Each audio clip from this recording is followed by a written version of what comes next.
Çmimi i lule shtrydheve në tregjet e Fierit po qëndron në nivele të larta megjithëse jemi në prag të periudhës së pikut të prodhimit. Shkak sipas fermerëve është bërë përgjysmimi i prodhimit nga përmbytjet e vjosës në atë që konsiderohet hambari i lule shtrydhes. Tregtarët pohojnë se çmimi i lartë vjen si pasojë e mungesës së prodhimit. Nga 150 lekë që shitej vjet në këtë periudhë, luleshtrydhja e frakullës sot shitet me 250 lekë kutia. Po, pyeta se atima tani ishte 2000, kjo këtu e thot 2500. Dhe ti nuk do marrësh? Po nuk do marr 500 lekë sipër. Edhe mund të kthehem.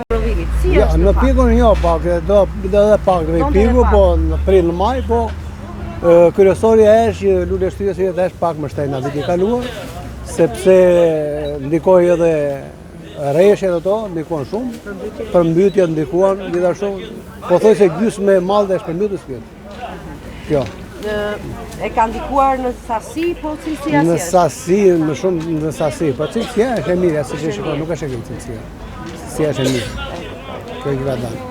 Sa ishte vjet në këtë kohë çmimi? Po thuaj se në gjysmë. Gjysmë për gjysmë me atë që është. Pra tani sa është? Tani po shesim në 2000 lekë atë kupën, vjet ishte 1500, 1300 po.